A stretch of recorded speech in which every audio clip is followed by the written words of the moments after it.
This video will go over the Maryland customization using Civil 3D 2018. Basically, what this goes over is the syncing of the files on SharePoint. This is for people that are on the federal system. Unfortunately, Maryland users that are on the state system won't be able to do this Maryland customization, unfortunately, with the syncing. If you already have synced to a folder, you might already know how to do the syncing or the OneDrive for Business. But if you haven't, this is going to go through the steps of how to do it and where you want to sync to. So this basically goes over, in the beginning we had two different OneDrives. And I think with the newest updates that we've had with the Windows 10, there's not two different OneDrives out there. So in the beginning, we had two different OneDrives, and this just talks about your OneDrive for Business folder.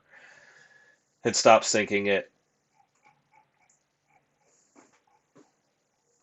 and then basically, once you complete that unsyncing, we're going to go and hit sync a new library.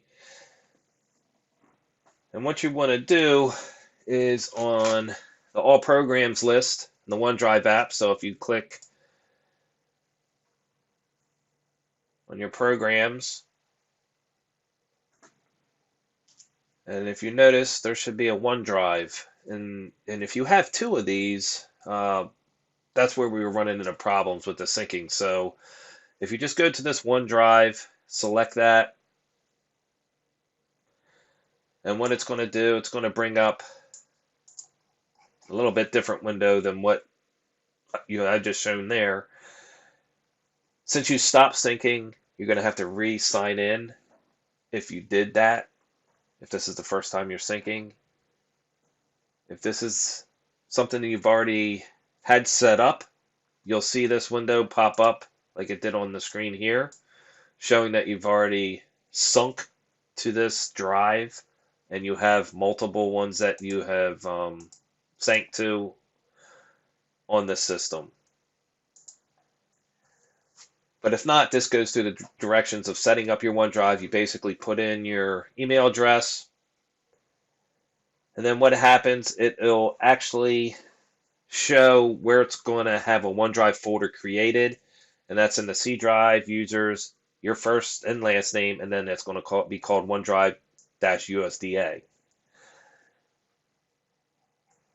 Then you go ahead and click next, and what it does, it will go ahead and sync OneDrive files to your PC. So this is kind of like your personal cloud folders, if you will.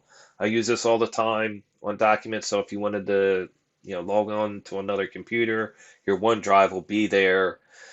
So it actually acts like a virtual C drive, if you will. And what it does, it'll actually create attachments folder and a documents folder. And you'll notice on my end, OneDrive USDA, I've created actually, I have attachments. I have a separate one called CAD, and I have documents that I've put in there. So you can actually, use it to your advantage of making, more folders and files that you put in there. As far as the size is concerned, how much information can you put on there? Currently, I have close to 7.5 gigs, I think, on my end. We can look real quick. So yeah, almost 7.5 gigs on mine. And I believe I did look it up on SharePoint. If you go into your personal SharePoint online, it was a lot. You'll never be able to fill that up.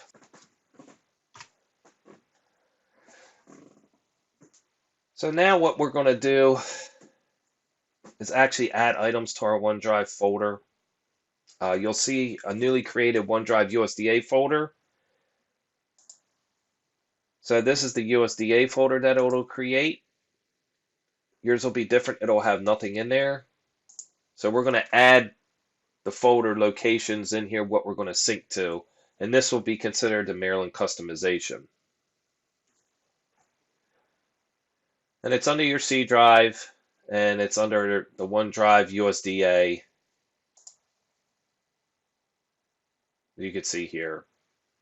And then, like I said, the OneDrive USDA has all your personal stuff. Just the USDA one is the one that we'll be using to sync the different information on it for the Maryland customization.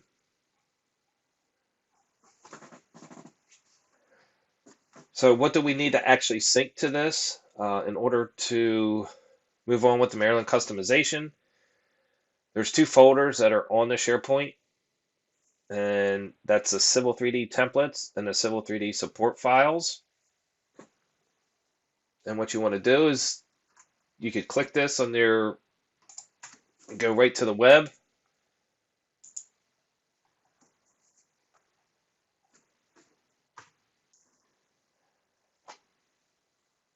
So once this comes up, it's at the engineering SharePoint site, and you have the Civil 3D support files and also the Civil 3D template files. Basically, it's a document library that has different files within there. If you select on that, it'll show you all the different items that are located in there. What you want to do first is, if you have this on here, there's a couple things you can do. If you have this selected, once you open this folder up, if you come above the top here, you'll see new, upload, quick edit, sync, export to Excel. The main one that you want to look at here is the sync. If you go ahead and click sync, it asks getting ready to sync. Go ahead, click allow. I'm going to hit cancel here because I've already had it on my computer. And what it'll do, it'll start syncing, and it'll give you a little balloon pop up down at the bottom, and it'll show that the different files that you're syncing to. So you'll notice here, engineering Civil 3D, the status all has check marks next to them saying that they're sunk. You'll also notice sometimes within that folder, if you right click on it, if you uncheck always keep on this device as the default, but if you check it, what it does, it copies those documents onto your C drive so they're faster to open up. That's totally up to you. If you want something quick to open up, you can have it on your C drive. Once we push out updates and things like that, it's not going to mess anything up in regards to you not having a copy on your drive or you having to go to the web to grab that file. It's always going to update regardless if you have a copy on your C drive or if you're constantly going to download them off of the web. Totally up to you. It's just basically how fast that actually comes into opening up. So if you have slow internet connection, things like that, maybe it might be better to put it on your C drive. I do it. I have some files that are on a C drive that are copied on there, and I have some that are basically web-based that, once you click the actual file itself, it'll take a little bit of time, whereas if it's on a C drive, it's almost instant that it opens up. So with the green check, that's showing that everything is on my computer. One with the little cloud, that's the ones where basically it's online, so you're viewing it online. So that's just the difference between the check marks and the cloud. So go ahead and sync that folder, and then once that folder's done syncing, you want to do the support file folder. So same with the support file folder, go ahead and click that. And again, hit the sync button. That's syncing this specific library. So you just want to make sure you do this entire library. You don't want to click within each one of these because it's only going to do that folder. You want to make sure that you're doing the entire library, the Civil 3D support files.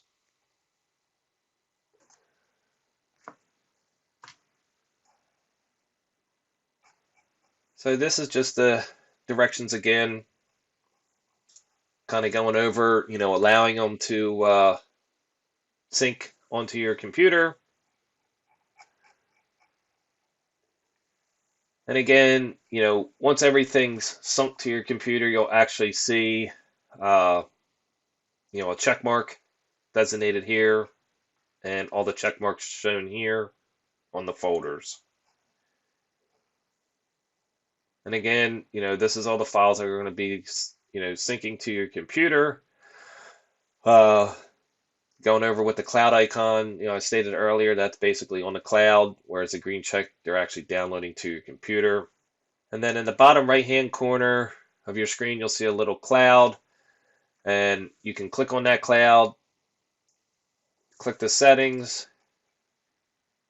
and then you can do the settings tab, uncheck the files on demand options, and that's basically, basically taking it off of the PC and just doing it on the cloud.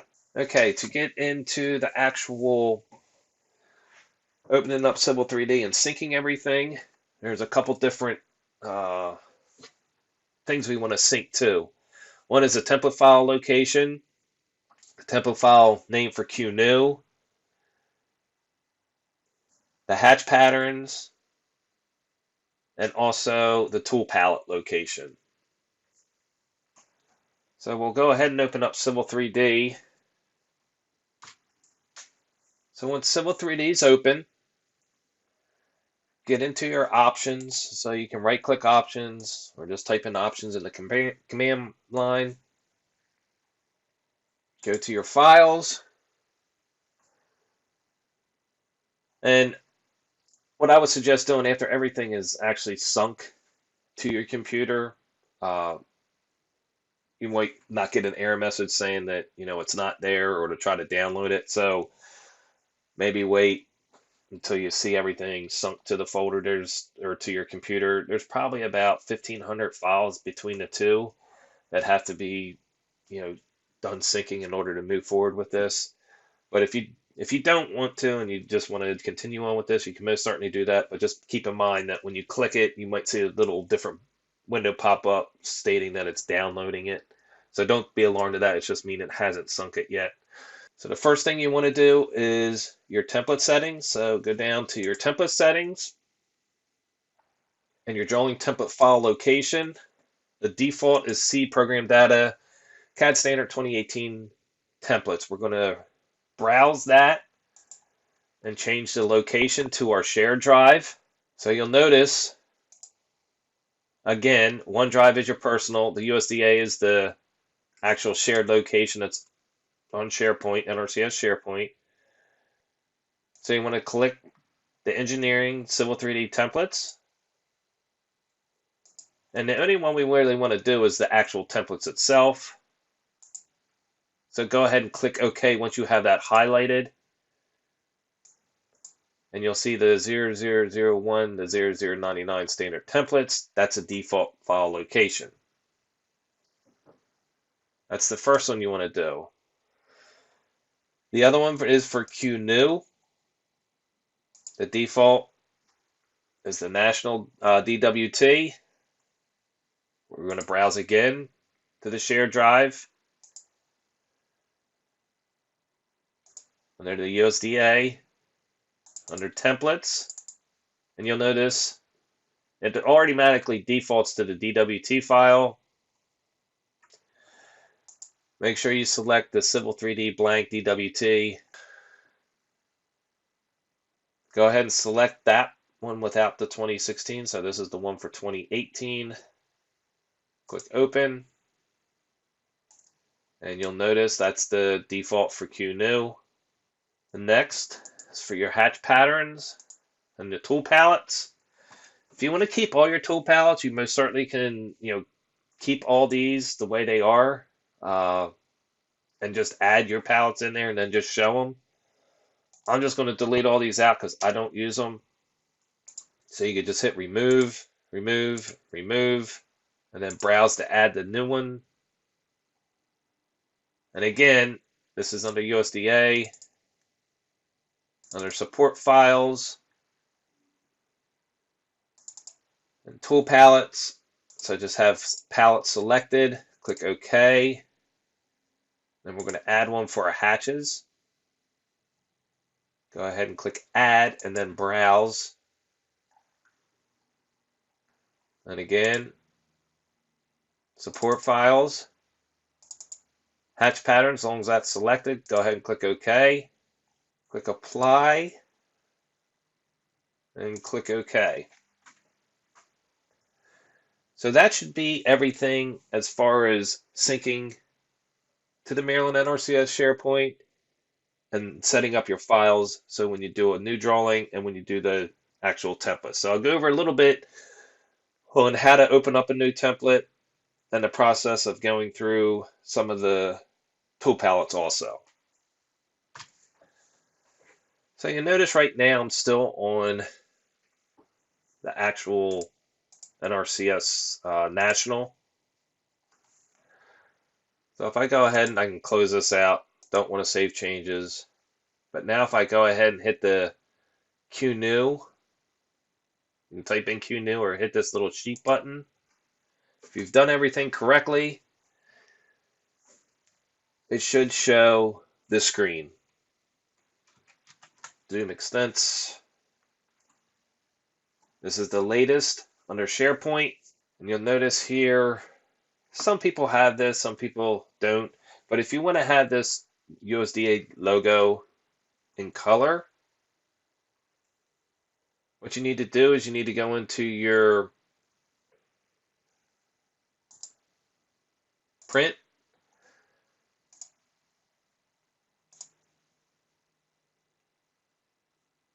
And you'll notice right now it's set up the NRCS black, white, gray CTB file.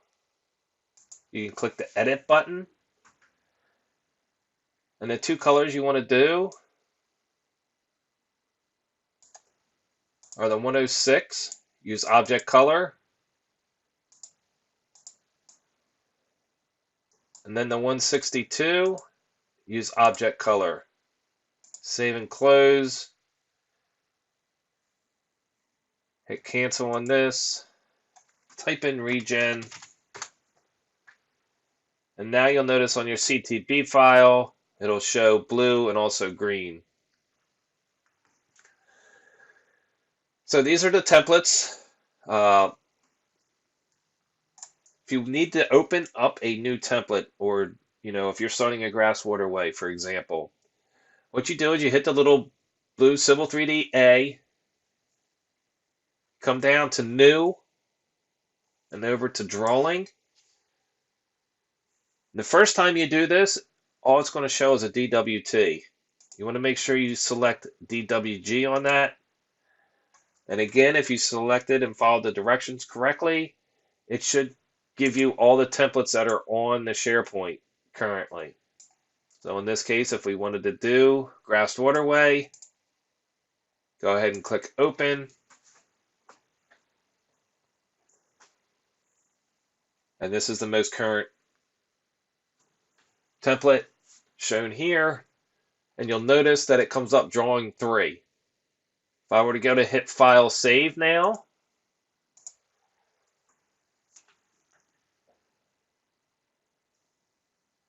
it should default saying, what do you want to save the file as? So you're not going to overwrite this drawing. So if you go through that process of as far as getting a drawing open in the template, it's always going to ask you to save it as, so you won't accidentally overwrite on a SharePoint file, which you never could do anyway. It'll give you some errors if you accidentally try to do that. But we've kind of set it up where you're not able to if you follow those directions. So again, if you wanted to open up a new one from the SharePoint, it's New Drawing. And then you select what template you want to use. And you'll notice as you open them up, it'll start with the naming convention of the next drawing number.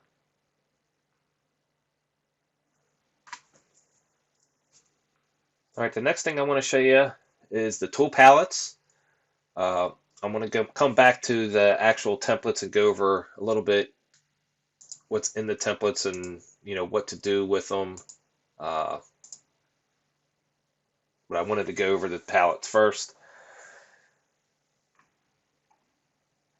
So right now my palettes is not showing. So if I go to the home screen, I'm going to hit Control+3 or click that.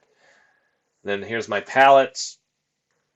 And you'll notice right now all my palettes that are shown here are basically the palettes that are loaded in the share drive on what we did on the options under SharePoint under the tool palette file locations. So this is where it's pulling the palettes from. So if you didn't take all the national ones out, you would see all these palettes. So that's why I take them out and just have the standard Maryland NRCS tool palette shown. So if you hover over all these tool palettes, you'll see some different ones. There's some hatching. But you'll notice a lot of this stuff I like to have open on my tool palettes because it's easy. So if I was doing an existing alignment line, for example, if I hover over that, you'll see that it places a 2B polyline placed on existing alignment layer. Base map and surfaces. If you're doing, existing buildings or existing drainage channels or anything like that, it's going to put it on a 2D polyline on existing channel. It's going to do the correct line type. So existing fencing, for example, if I wanted to go in the model space. And sometimes also when you open up the templates for the first time, you'll notice on the model space, it should be showing this screen. If you do not have this screen showing with the base map and the geolocation, you're not using the template. And I could tell you that you're not using the template because this would show. And basically what that means is the projection is already set on our templates. If there's no geolocation tab, that means projection has not been set up, and therefore you're not going to see the base map. So just keep that in mind when you see that pop up. So if you hit the geolocation, you can turn the map off. So again, I just wanted to show you this. Existing fencing. If I just select that and drag this over, and I draw a line, I hit enter.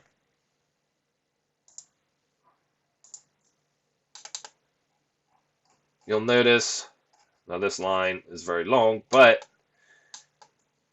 it'll actually put it on the correct layer, existing fence, and it also does the line type of an existing fence.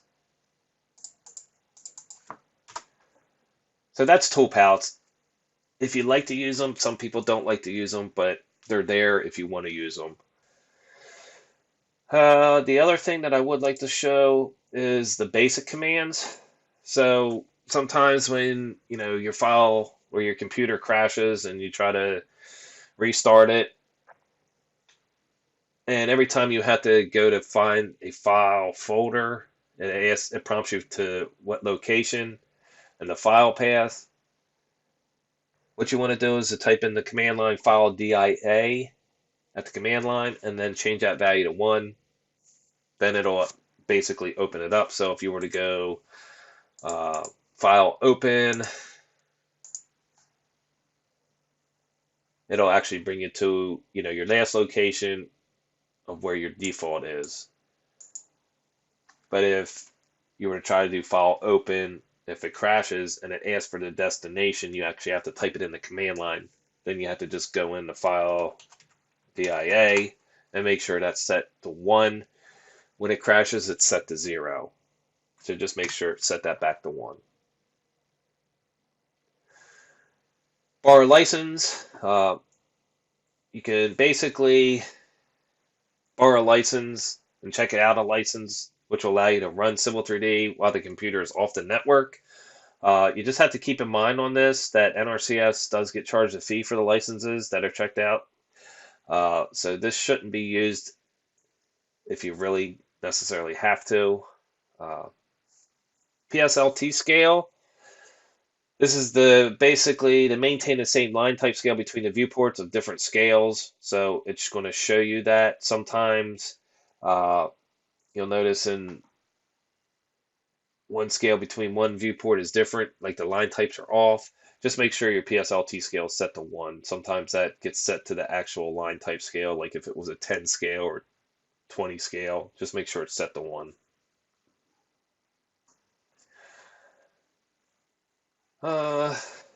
Geo marker visibility, I don't use that too much. MV setup, you can rotate the display of a viewport. M button pan, the command line is set at the 1. When this setting is active, you can hold down the center mouse button to pan the drawing. Some people I'd like to double click the mouse button, but right now, if you just do that MP, it'll actually pan the drawing that way if you click and hold your center mouse button. But if you double click your center mouse button, it's actually a zoom extents. But if you click and hold it, it actually does the pan. That's a default, but if it messes up, this is how you would get it back to that pan button. Another one is pick first. If you cannot hit the delete key on the keyboard to delete an object in the drawing, that has been selected. Or if you cannot double click on a text object to edit it, use the pick first command and set that value to 1. So again, this all comes back to, if your computer crashes, sometimes, when it restarts, it might have these settings disrupted. So these are just some of the common ones that actually happen, and just make you aware of, what you need to change on those. So that's under the basic commands tool palette. So there's other ones in here that you want to use. We've already made up the My NRCS tool palette. So when you're doing sub-assemblies, you drag and drop those in. It's the same way of doing with any other palette. You just drag and drop them into your model space or paper space, whatever you're using it for. All right, let's go over the templates a little bit and what they're consisted of. If you notice, text that has a gray background to them, they're considered a field. So in order to change that field with information for that specific field, so in this case, you'll notice landowner site name, main practice. Well, where do we go to get that information? If you go up to the blue A, drawing utilities, drawing properties, and if you go over to custom tab, you'll notice these are the different fields that are available for this specific template. And these are the same throughout all the templates. So you put the design by, put the initials in there.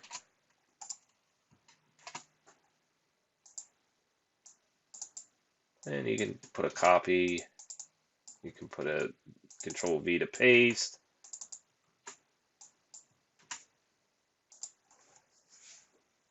The date.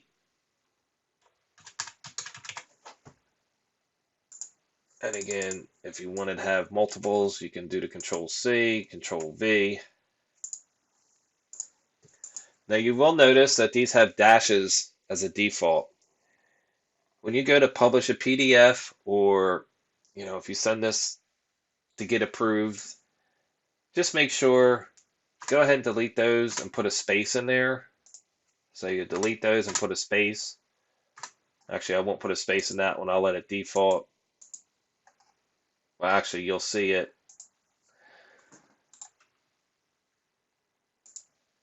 Yeah, if you just delete those, they should go out.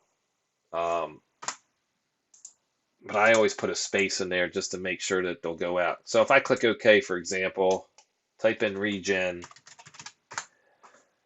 I did not put a space in those. I just deleted them out. Back in the drawing properties again. Now if I put a space in each one of these, click OK, Regen, and you'll notice that they'll go away. And you'll notice that wherever those gray spots were that I put those actual text in is shown specifically where it's at.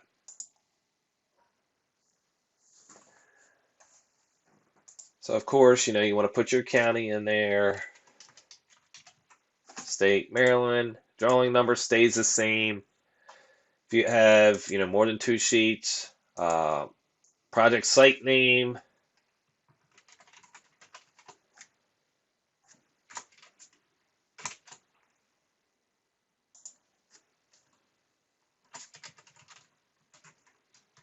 And this is the main practice.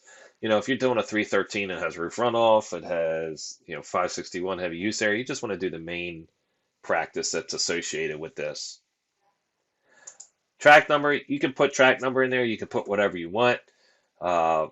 Totally up to you.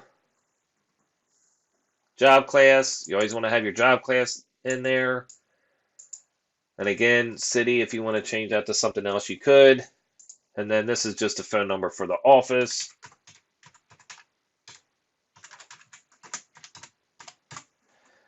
Click OK. And again, you have to hit Regen. And now you'll see the actual, whatever those fields were, changed to whatever your specific entry was on those fields. So again, this is the phone number. That's what it puts in there. I didn't do anything with the track number, didn't do anything with the job class. And again, if you have, the hatching, it's going to keep it in there. So I'd recommend just putting a space in there. So that's fields. So that's one thing on the template you want to change. The other thing is on all the templates, it'll have a revised date. You want to make sure you delete that before you print.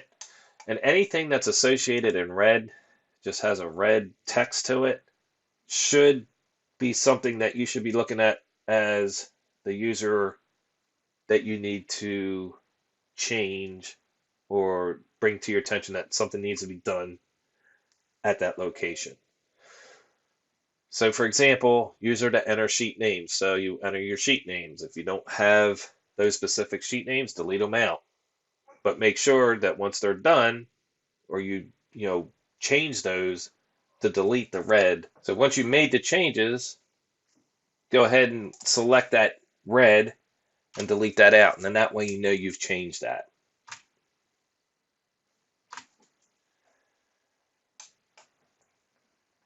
And when it says user to enter information, if you hover over top of it and you see all these little grips, that means it's an attributed block. So you can double click it and it'll give you actually all the information that you need to enter. Or you can just type attribute edit, select the block, and it comes up with a little bit different format. It's a little bit cleaner looking, you know where to enter the landowner's name. So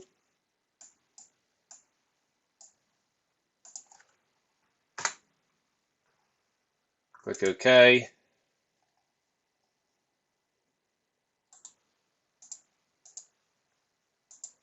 Address, whatever it is. But on the blocks, when you select them, it does have those grips to it. You can move that. It's a grip, so you can actually move that to where you want to. If you want to move that over a little bit, you can. But it is a grip. It's not locked on that attribute.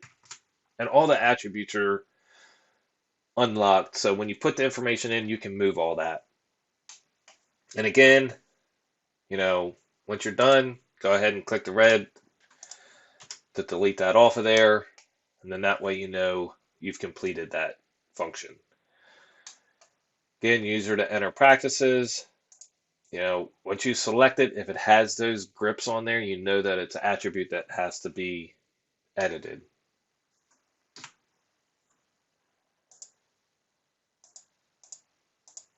All right, let's open up a waterway real quick template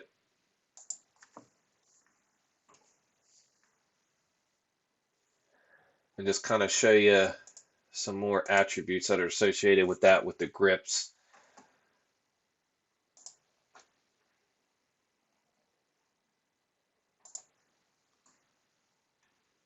So if you go to sheet 2, attribute edit, select a block reference, enter with the waterway, we're going to say, I don't know, 20 feet. The depth is 0.5 feet, and the width of the matting is 10 feet. Go ahead and click OK. You'll notice it puts the information in there, has the grips associated with it. If you wanted to move this over to make it more centered, you could. Same way with this, you can make it, wherever you want.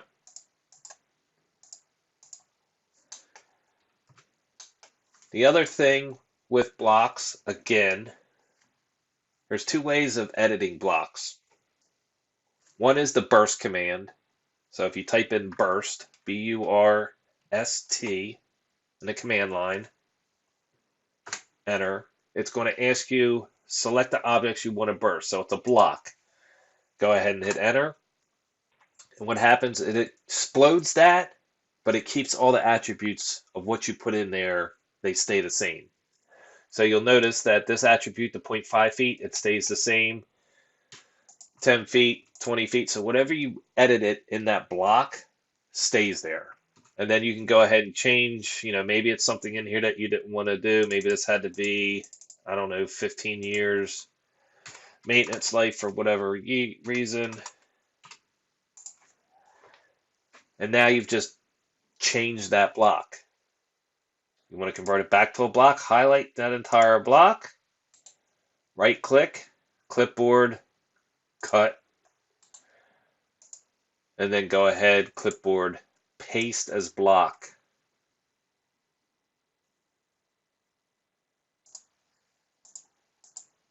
And you'll notice my grip is way over here. Okay. So with that being said, I'm going to undo this. Another way to do it is right click, clipboard, copy with base point. So if you want your base point, so when you enter this, the base point's going to be right here to wherever my cursor is. So I select that base point. Now I can right clipboard, paste as block, and now you'll notice my base point is right where I had it. Then you can go ahead and delete this one out. Move this one.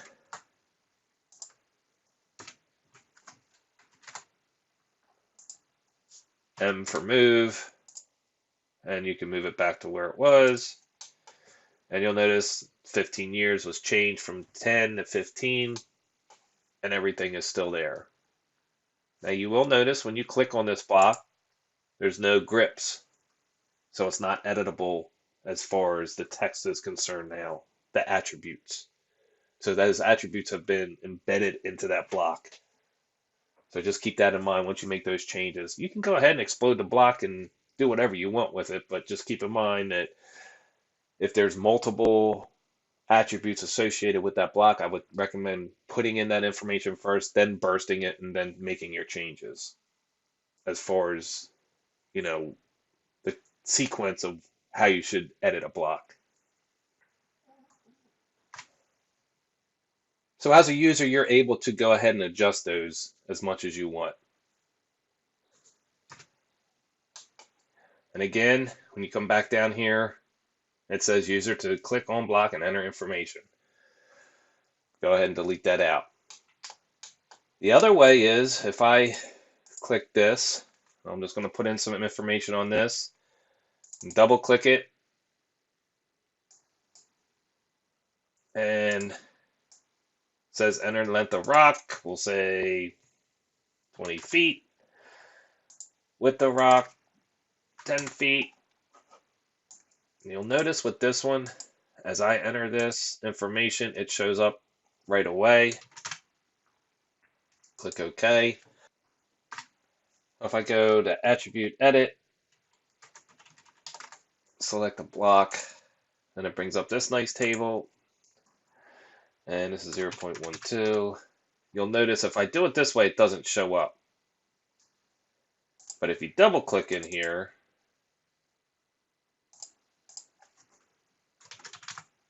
it'll actually show up. So it's totally up to you on how you want to do it. There's two ways of doing it. So I have entered that information in there. I didn't enter it all, but I entered all the information in this. Now I want to make a change to that actual block itself. The burst command, like I said, it keeps all the attributes the same. Now if I do the explode, type in explode, and I select that block, hit enter, what happens is it takes out the information that I put in there, and it goes back to the attributes. So just keep that in mind. So if you put all this information in there and you hit explode, all that information is going to be removed. Go in there, put all the information into that block, type in burst, the information is going to stay there. You could still edit your block. So my recommendation is use the burst command. It's a more user-friendly command anyway.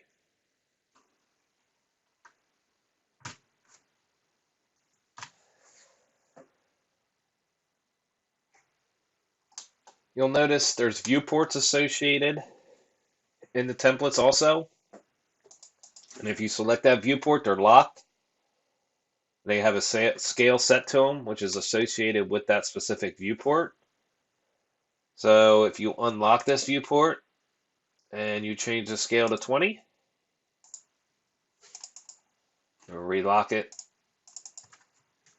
type in Regen,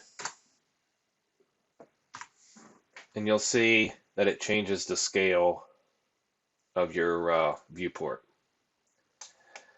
Now, one thing you want to keep in mind is if you're going to create a new viewport with a new scale, my recommendation is you copy everything, copy it, and then paste it.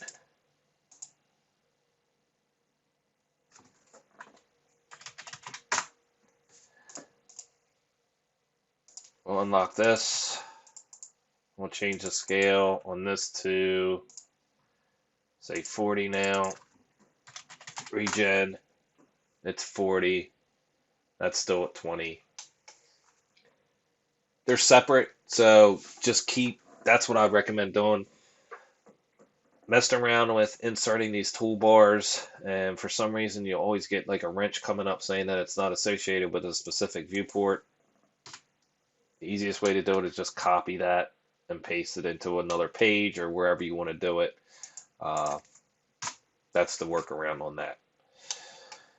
Profiles and cross sections. This is on the templates. These are all recommendations that that are needed for the drawing. So if you're doing a waterway, you need a profile and you need cross sections based off of the standard and the requirements of that specific design. Doesn't mean that you have to have. Doesn't mean that you only have one area to do that, but it's prompting you that you need profiles and cross sections for this design. And you'll notice down here we have an index, sheet 2, and miscellaneous.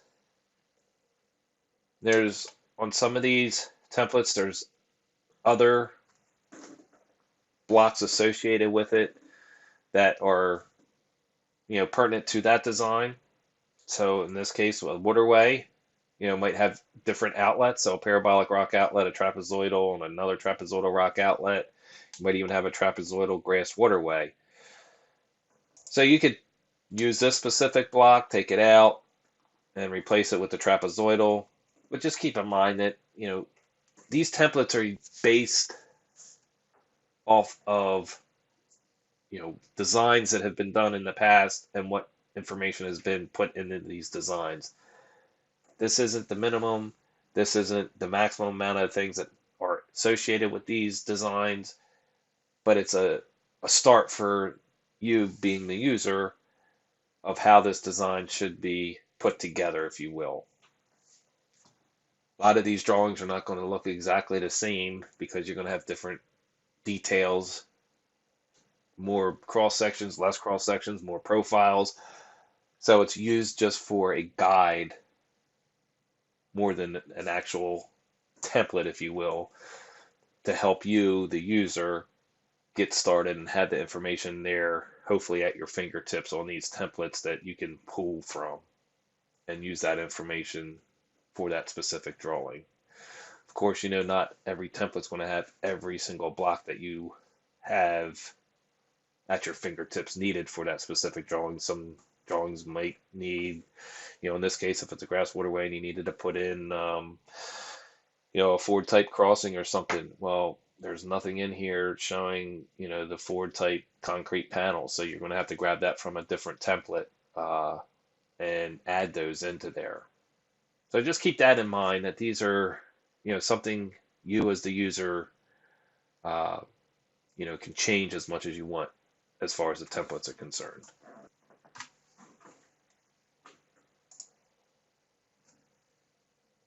As far as if you see something here, and you try to double click it and it doesn't want to open up, you can't open it up. Sometimes it'll just sit there and spin. Sometimes it won't. But the ones that if you double click, that one opened up for me, but sometimes they won't. You might have to right click and go to OLE and open it that way, and it's into the Word document. Sometimes it does work if you go ahead and double click on it, but sometimes it doesn't. So just keep in mind that most of the documents that have text associated with it, for example, critical inspection items, that's an OLE object. I think this is just a block. But if you right click on it, it'll actually give you that option to open it up as an OLE if it is a Word document or Excel file. Otherwise, you can just double click that block and edit it, however you want it. It's just a text file. Right click, so that's an OLE object. You can go ahead and make changes.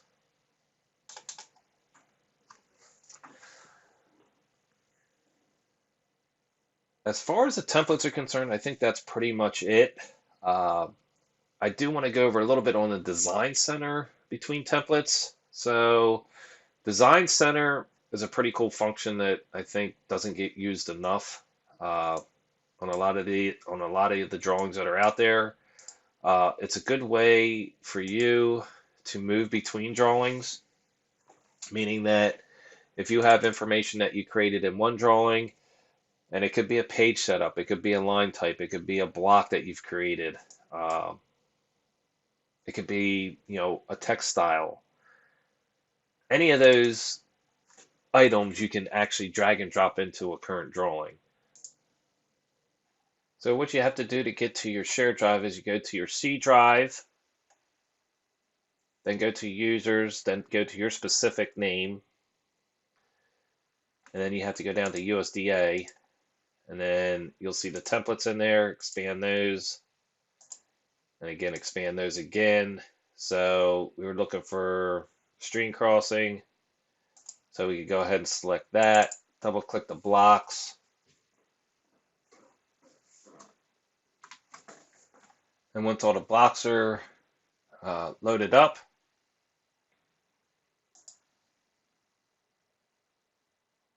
and this is large icons, you can do them small icons, a list, details. I always do large icons so you can see what you're looking at, hopefully. So you'll see here, if you select it, it kind of gives you a preview, hopefully, of what it actually is, the block is. So if you're looking for a specific block, so here's a block that I wanted to enter in for the concrete, you can actually just drag and drop it. And here's the block that it comes in. You needed to use that.